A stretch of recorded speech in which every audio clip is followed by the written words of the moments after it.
What I'm about to show you right now is a program called hyprpolkitagent. So if I just run this command with pkexec, what you're going to see over here is a password box asking me to type in my password in order to authenticate this command that's been run inside of the terminal. And if I do authenticate, obviously what's going to happen is root privileges will be granted to this particular command and it's going to be executed as usual. Nothing out of the ordinary. In fact, that is exactly what this program is supposed to help you achieve. Something that is ordinary on desktop environments, but not quite so on Wayland compositors or X window managers. And that is hyprpolkitagent. So it's a polkit authentication daemon. So polkit basically just refers to policy kit, and there is a whole bunch of lore behind what polkit is, how it came about, what actually it's supposed to do, its role inside of the system, so on and so forth. But for your purposes and for the purposes of just understanding it properly, all that you need to identify and just keep in mind is that polkit, when somebody refers to polkit, they basically mean the password box that you just saw earlier. If I wanted to, I can run the same thing again, and this password box that you're seeing right over here, this is polkit in action.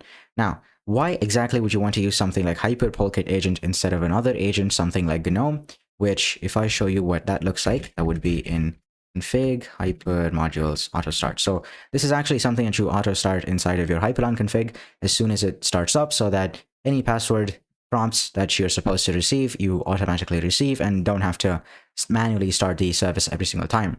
And also note that you're not going to have this sort of hyprland config structure by default. What I've done here is basically just taken one huge hyprland.conf file where you basically have to look for a needle in a haystack every single time you want to look for a particular config option, right? Every single time. I didn't want to have to do that. And so what I did was I just took that one file, split it into multiple different files in order to give rise to what I like to call modularity.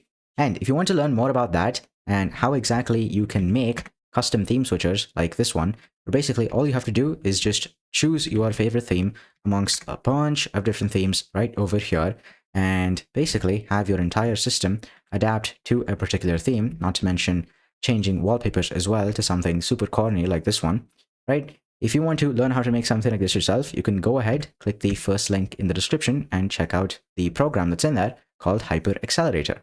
If I were to show you, this is what the program looks like. It's over 10 hours of content with me exactly showing you the step-by-step process that goes into making a setup like this from scratch. I type in all of the code myself so that you're not left guessing as to what exactly is going on. In this module, for example, theme switchers, this alone is 2 hours long, which took me just over a week to make. So you can tell that there's some effort that's been put into this thing. And so if you want this, if you want to learn how to make a setup like this one, not copy anybody else's dot files, you can go ahead, click the first link in the description and check out the program. Now, getting back to this program over here, hyprpolkitagent, inside of autostart, I have this right here. So this is polkit gnome authentication agent 1. If I were to run this thing, you'll basically notice that it's the exact same sort of polkit password box thing, but then it's written in GTK instead of Qt/QML that this thing, that hyprpolkitagent is written in. Now, first we're going to have to kill all -9 hyprpolkitagent because it's actually a systemd service and not quite the same thing that you would expect when it comes to other agents like this one over here. But if I were to run this, okay, here it says authentication agent already exists, so let's kill that. Okay, that it doesn't work. Of course, we have to use systemctl to stop it. Systemctl user stop hyprpolkitagent.service. So once we do that, we should be able to run this. Now, if I type that same pkexec command, okay, what you'll notice is that the password box is a little bit different in the theming. The theme right here actually follows GTK. So if I were to change the theme to something like Cappuccino, okay, what you're going to find is the theme automatically changes right here as well. So that's nice. Let's go back to Horizon. And now let me show you how to set up hyprpolkitagent yourself. Now, the reason why you would want to use this thing over the GNOME agent is if you're using Qt for all of your other applications, if you use really cute apps like Dolphin and Ocular and Kclock and all of the other KDE applications, basically, which seemingly they're all cute. So if you like cute apps and you're using cute apps a lot, then you will want this thing. You will want your password box to match that as well, which is most likely the only reason you would want to use it. Otherwise, it's honestly pretty ugly when you compare it to the GNOME authentication agent that I just showed you earlier, so you wouldn't have a reason to use it anywhere. So let me show you how you can set this up. First thing you're supposed to do is go ahead and install hyprpolkitagent. Okay, you can just install it with yay. It's supposed to be inside of the repo, so you can install it with pacman as well. And as soon as you install this, there's only one thing that's left for you to do, which is to systemctl start, okay, systemctl user start, and that would be hyprpolkitagent.service. Now, why exactly does this systemctl command have this specific syntax? Well, I can explain some parts of it without delving too deep into what exactly the systemctl command is and what it's supposed to do. But anyway, systemctl is a command that you use to control the systemd init system on Arch Linux, which is what I'm using over here.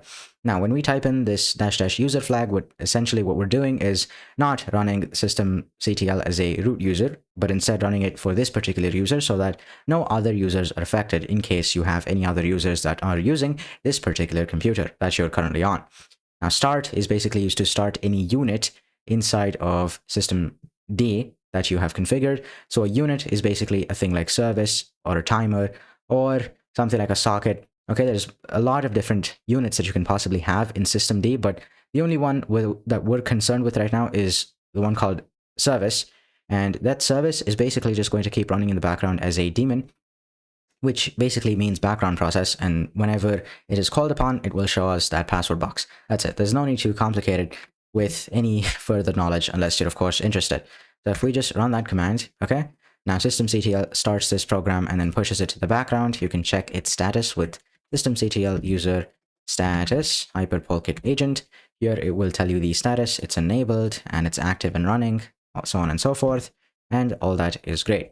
Now, if you want to, of course, auto start this so that you can get that password box I showed you earlier, all you have to do is just open your autostart config file, autostart.conf, and I also just had to mention that this modularity thing, that was actually inside of finishing touches. So in anti-fragile modularity is where I specifically cover this entire concept that I created called anti-fragile modularity, basically. So if you want, you can click the first link and check out the program to find this. Now let's open the autostart config file. And in here, you want to just, let's comment this out, or it's fine. Just go over here. Let's get rid of this line and we can just leave that be. Now what we want to do is just type in password box as a comment, password box, and then just type exec-once and that exact same systemctl command. So systemctl -- user start this thing, hyprpolkitagent. And that's it. There is no more configuration that you can do when it comes to this particular password box because there's just nothing that you can change. Most of these are designed to just serve one singular purpose alone, and that is to just give you a place to enter your password for you to escalate privileges for any program that's asking to escalate privileges, and that's pretty much it. It doesn't require anything else. Now, depending on the tooling that has been used to create that particular app, like if you're using GTK, that is going to correspond to your GTK theme. So if any theming needs to be done, if you want to do anything, you're going to have to deal with it at the toolkit or framework level with something like GTK or Qt/QML instead of actually dealing it with any particular app. And that's pretty much it. That is what hyprpolkitagent and password boxes are all about. If you want to learn how to make a custom theme switcher like this one with all sorts of fancy themes, as you can see here, and not just that, but also be able to change your waybar layout with this press of a simple single button, you can go ahead, click the first link in the description and check out Hyper-Accelerator right here. If you liked the video, hit like. If you loved it and want to see more like this in your feed, hit subscribe, and I will see you next time. Stay rising. Mwah.